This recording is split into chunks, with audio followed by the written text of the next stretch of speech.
Hi, I'm Tom Burgess, and thank you for listening to The Real Agenda, the podcast for political change. Now today, in our Challenges for Change series, we're talking to one of the most active campaigners for the United Kingdom to remain in the European Union. Take a listen to this.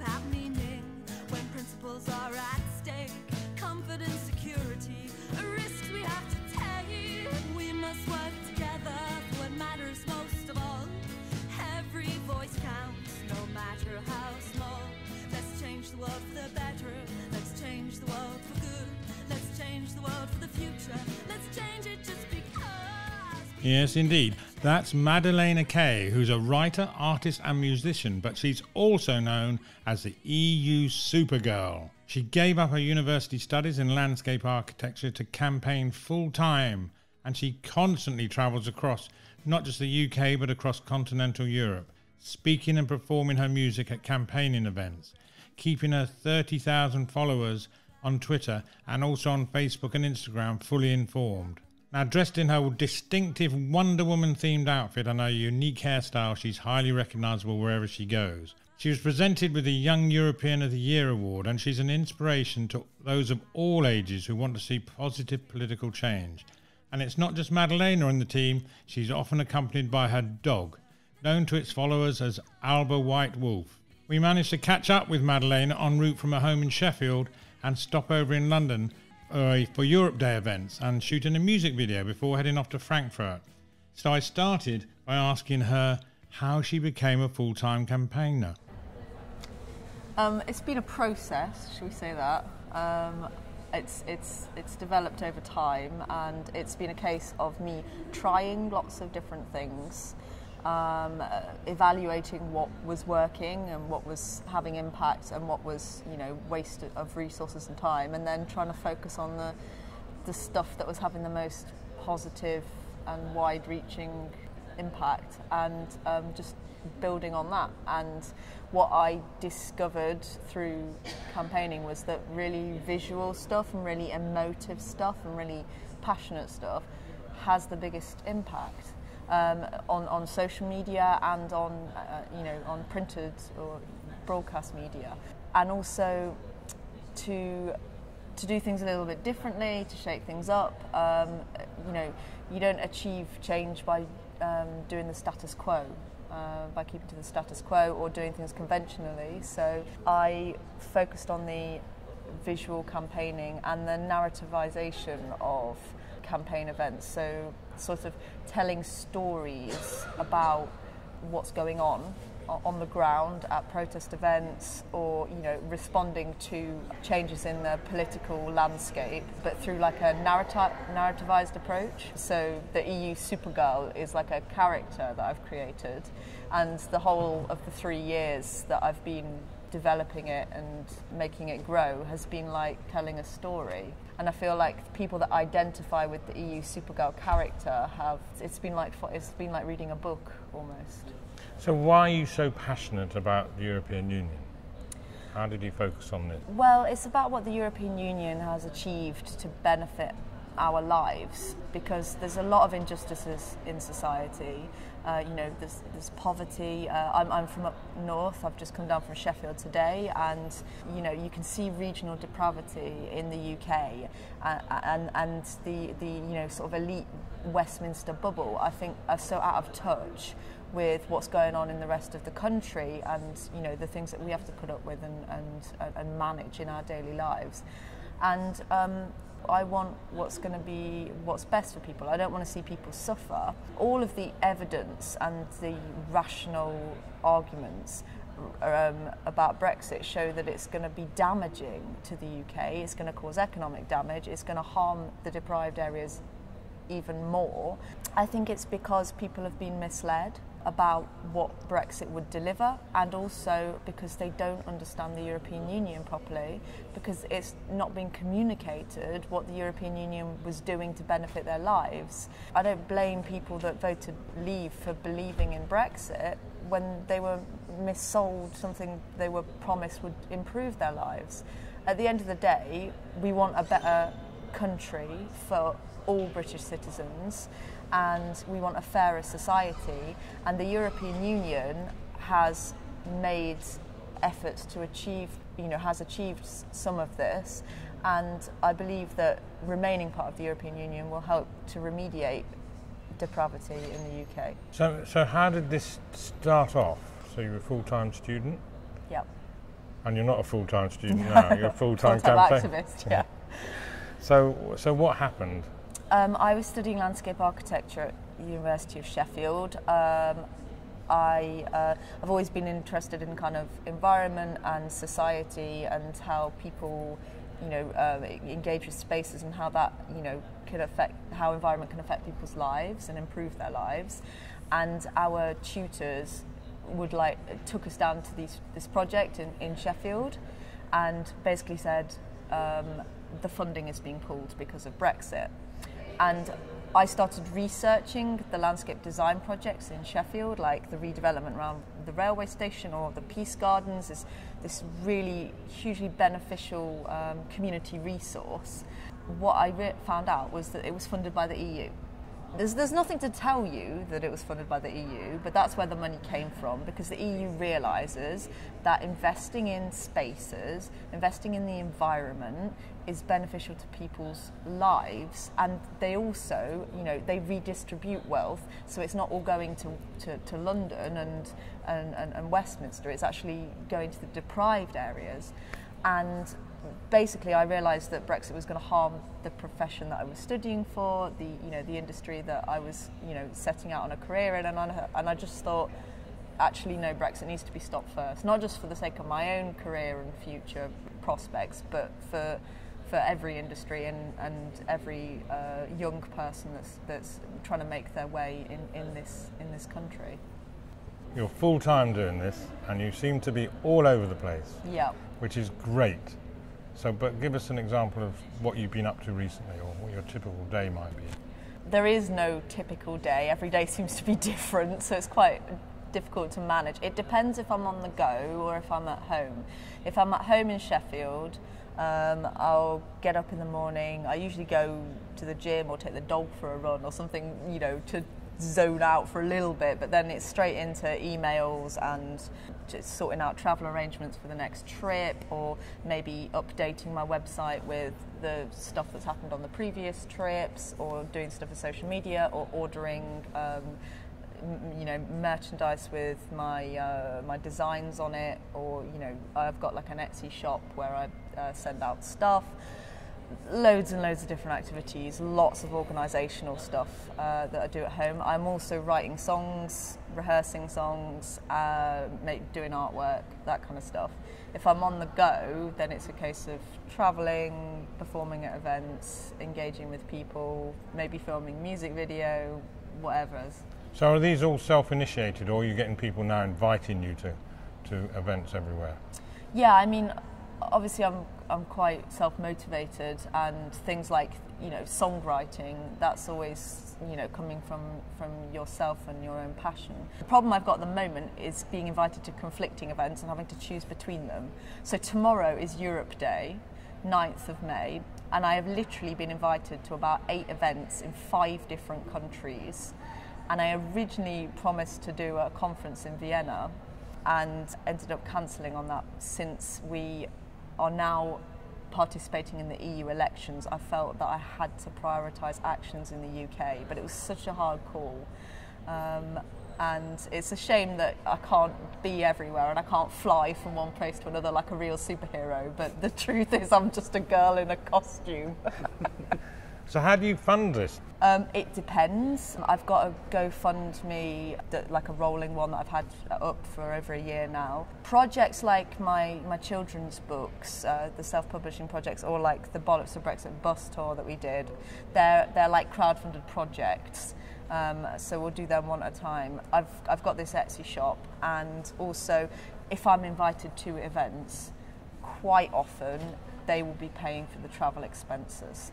As other events I fund myself. It depends who's organising it. If it's like a really small grassroots local thing, then I wouldn't want them to necessarily to pay, but you know, it's just a case of managing. My dad helps with that because he lectures in business and finance. So he's your support team, is he? Absolutely, EU super dad.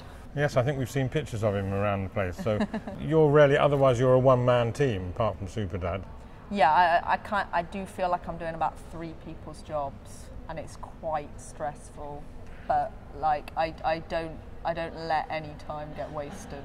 So how do you sort of measure the effectiveness? Now, I understand that the ultimate goal is that, from your point of view, like for a lot of us, is that we remain in the European Union. But are there other things? How do you think the most effective things you could do? The narrative that I've been pursuing through my campaign, I think, is distinct from most of the other, anti-Brexit campaigns, in that I'm always focused on the positives of the EU, because I think this is being left out, and I think this is still not being said. And the reason why the Remain campaign failed in the referendum was because nobody talked about why Europe was good. There was no sense of pride in our European citizenships, or no sense of European identity. That's what I'm trying to create, and that's what I'm trying to promote, and that's what I focus on. Very important to have a positive agenda, and I think anywhere in politics that's so important. So many people, I'm against that. I don't like that. So how would you suggest to other people that they could get involved and make change happen? What would your advice to other people be? It can apply to any campaign.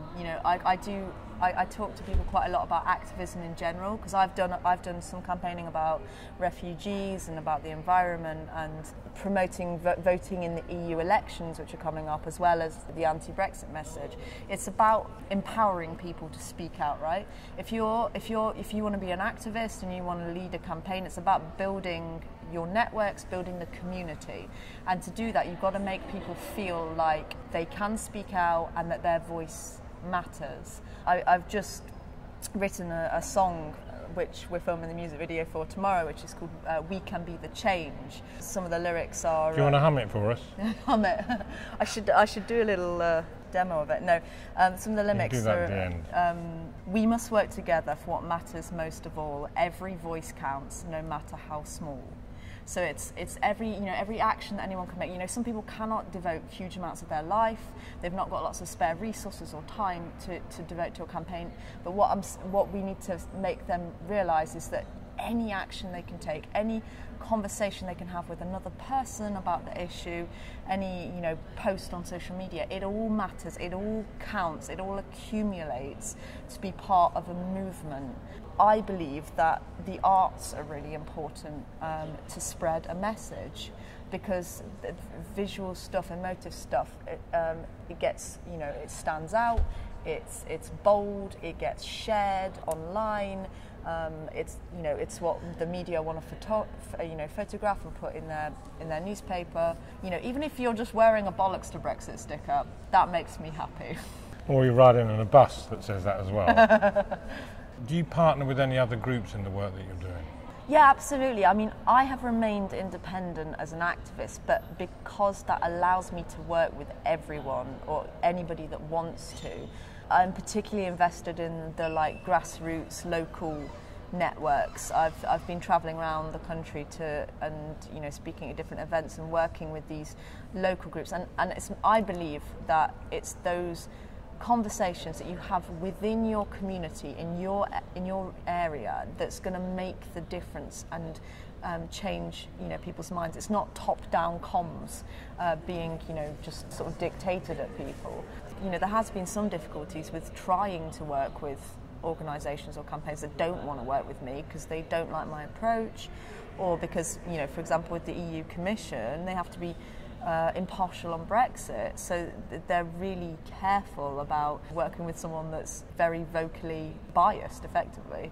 Yes, so you have to maintain a certain independence for the way that you want to do your work, and you want to remain independent.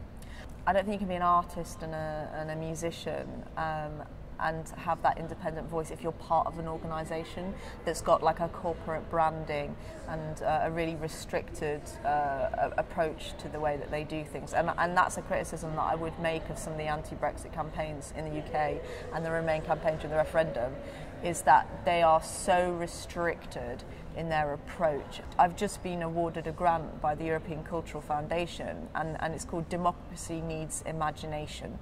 It's about broadening the political debate, because at the moment I think the approach is too conservative, too sterile, too restrictive, and it's just not engaging for the vast swathes of the population. So what next then?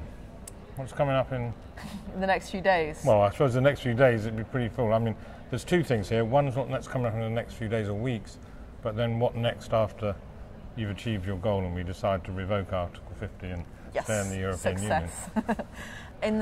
Tomorrow's Europe Day. It's going to be a big day. We're filming a music video. We've got a boat party on the Thames. I'm going to be dressed as an anti-Brexit saboteur pirate. Then on Friday, I'm heading to Frankfurt because I've got some actions on Saturday and a Pulse of Europe event on the Sunday. Pulse of Europe's an amazing pro-EU movement across Europe that organise these events that are about celebrating our European identities. I've performed at quite a few, and they're just amazing sense of solidarity from them. In terms of the more longer term, I am performing at Glastonbury in June. That's going to be exciting. Then I've got this Democracy Needs Imagination grant, which is the project's running till the end of October 31st, which is also the Brexit deadline. And my intention is to get around all the EU 27, whether that happens or not, I don't know, but to spread the message that there's people in the UK that are fighting against Brexit that still want to be friends with Europe, and also to say to Europeans and European youths that actually Brexit's not just a British problem, it's also as a result of a failing of the EU to engage its citizens and to communicate its good works. So actually European youths across Europe need to be minded that they have to take action for Europe, to promote Europe, to stop Brexit or a rise of populism happening in their own countries. So when are you going to run for public office? I get asked that a lot. Would you be an MEP? Would you be a politician? I think back to my song. You can't change a broken system if you're shouting from within, so let's lead from the outside. Only then can we begin to be the change. If you've got a voice outside the system and you're having an impact, why would you sacrifice that to be part of something that is deeply flawed? Thank you very much, and we wish you the best with your campaign. It's really great to meet you. You're doing a great job. Okay, we'll finish there. Thank you very much. Awesome. Well, there you go. That was Madeleina. Thank you very much, Madeleina, and wish you safe travels. Now, there were a couple of references in that interview to depravity, which I think Madeleina meant deprived. So we didn't notice that when we actually do the interview. And if I cut it out, I would have cut out the rest of the sentence. So there you go. So you can find out more about Madeleina on madeleinak.com and on Twitter at MadeleinaK, and also Facebook and Instagram. You can find out about what her dog thinks and has to say on it all on Alba White Wolf on Twitter. Anyway, Madeleina's relentless energy, creative talent and determination is an inspiration to many. We can't all spend so much time and effort as Madeleina, but we are grateful to her for what she does to make us aware that in fact we can all bring change if we come together, that some things are just too important to stand by and watch. So what do you think? Do email us on info@realagendaradio.org with your comments and ideas, as this is your show and we would love to hear from you. So what's up next on The Real Agenda? We talk to Ryan Wayne, CEO of United for Change, the political movement currently in pre-launch stealth mode, and also to Laura Gardner, Research Director at the Resolution Foundation, about how we can restore the intergenerational contract. That's all coming up soon on The Real Agenda, the podcast for political change.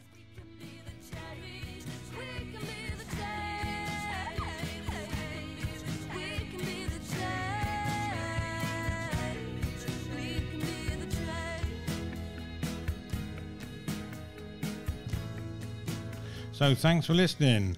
If you enjoyed this episode, please subscribe with your podcast provider, and more info is on our website at realagendaradio.org. You can follow us on Instagram, Facebook and Twitter, and to join our mailing list or join our team, just email info@realagendaradio.org.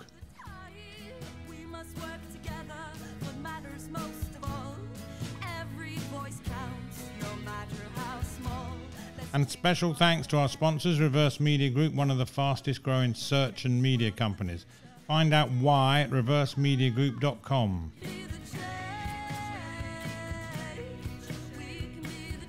And there we go with Madeleina K's new song, We Can Be the Change.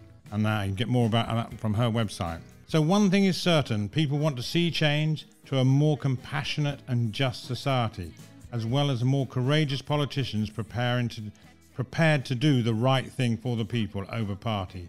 It's urgent, and it's up to us to make it happen. That's the Real Agenda. I'm Tom Burgess. Thank you for listening, and I look forward to talking to you again soon.